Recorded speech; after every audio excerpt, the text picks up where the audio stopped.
Hello everyone, welcome to my channel Be Happy with Chaya আৰু মোৰ ব্লগৰ অন্য এটা ভিডিঅ'লৈ আপোনালোকক স্বাগতম জনাইছোঁ।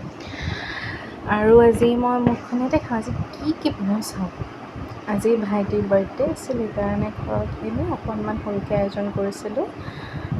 দেউতাই অকণমান ব্ৰইলাৰ মাংস আনিছিলে, তাকে বনাম বুলি লৈছোঁ। এতিয়া প্ৰথমতে মাংসখিনি সকলো মছলা মিক্স কৰি কিনে মেৰিনেট কৰি কিনে অকণমান সময় কাৰণে ফ্ৰিজত থ'লোঁ। আৰু কাটি থোৱা আলু আছিলে, সেয়া আলুখিনি ভালকৈ ভাজি ল'লোঁ। আৰু আলুখিনি অকণমান ৰঙা পৰি যোৱাকৈ ভাজি লৈ নমাই থ'লোঁ। নমাই থৈ ধুনীয়াকৈ তেলটো নিগৰিব দি নমাই থ'লোঁ। নমাই থৈ বিলাহী, পিঁয়াজ, জলকীয়া, নহৰু, আদা, নহৰু এনেকৈ মিক্সিত পিচি সেই গৰম তেলখিনিত বহাই দিলোঁ। আৰু এইখিনি যিটো আদা নহৰুৰ যিটো গোন্ধ, সেই গোন্ধখিনি যোৱালৈকে ভাজি থাকিলোঁ। আৰু অলপমান ৰঙচুৱা হোৱালৈ ৰ'লোঁ। আৰু বিলাহীটো কাটিয়েই দিলোঁ, পিচি নিদিলোঁ, কাৰণ পিচি দিলে এটা বেলেগ সোৱাদ আহে আৰু কাটাটোত বেলেগ এটা সোৱাদ আহে। আৰু মই কেনেকৈ মাংস বনাওঁ আপোনালোকক দেখালে, আপোনালোকেও কমেণ্টত জনাবচোন আপোনালোকে কেনেকৈ বনাই খাই ভাল পায়। আৰু মই মেৰিনেট কৰি থোৱা মাংসখিনি এতিয়া একেলগে মিক্স কৰি ধুনীয়াকৈ ভাজিবলৈ দিলোঁ। আৰু অকণমান নিমখ দি কিনে এইখিনি ভালকৈ সিজিব দিলোঁ। দি ঢাকন এখন বন্ধ কৰি দিলোঁ।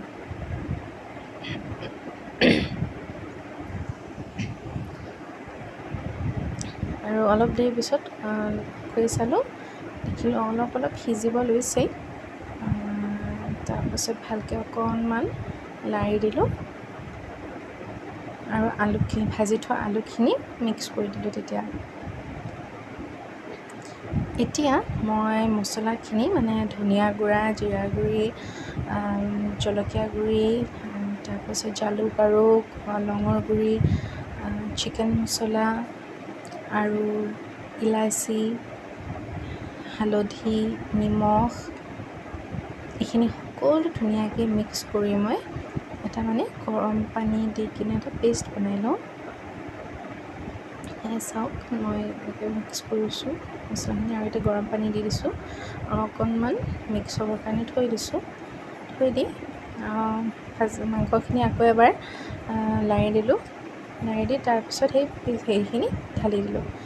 দিয়াৰ পিছত অকণমান সময় ফ্লেমটো অকণমান হাই কৰি কিনে সিজিব দিলোঁ। আৰু মাংসৰ লগতে আৰু ৰাতি বেঙেনা সেয়া কৰিছোঁ। মই বেঙেনা এনেকৈ কুটি লৈ নিমখ আৰু হালধি মিক্স কৰি কিনে মিক্স কৰি লৈ ধুনীয়াকৈ সেয়া বনাই লওঁ। তাৰপাছত পেনত মই তেল গৰম হ'ব দিলোঁ আৰু বেঙেনাখিনি মই ফ্ৰাই কৰি দিলোঁ। এনেকৈ ফ্ৰাই কৰিলে নিমখটো ধুনীয়াকৈ আৰু হালধিটো ধুনীয়াকৈ সোৱাদ অনুযায়ী হৈ যায়। কাৰণ যদি আপুনি আগতেই দি লয়, পিছত যদি দি লয়, তেতিয়াহ'লে ক'ৰবাত হালধি লাগে, ক'ৰবাত নালাগে, তেনেকুৱা বহুত দিগদাৰ হয়। ক'ৰবাত তিতা লাগি যায় অলপমান। এতিয়া এনেকৈ ধুনীয়াকৈ লাৰি দিলোঁ আৰু মাংসখিনি চালোঁ, মাংসখিনিও হৈছেই, প্ৰায়ভাগে হৈছে। আৰু তেনেকৈ অকণমান লাৰি দিলোঁ। লাৰি দি ভালকৈ সিজিব দিলোঁ। দিয়াৰ পাছত গৰম পানী দি দিলোঁ। গৰম পানী দিয়াৰ পিছতে অকণমান ৰেড চিলি পাউডাৰ, চিকেন মছলা, তাৰপাছত নিমখ, এনেকৈ হালধি অকণ দি দিলোঁ। দি এনেকৈ অকণমান উতলিব দিলোঁ। উতলি হোৱাৰ পাছত মোৰ মাংস ৰেডি, য়াম্মি। আৰু আজিৰ এই ভিডিঅ'টো ইয়াতেই সামৰিলোঁ।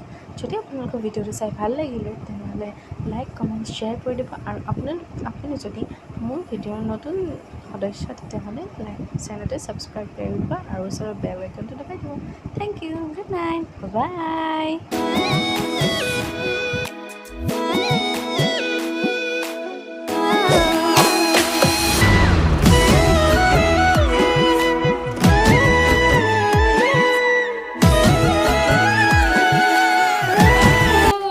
Happy birthday to you.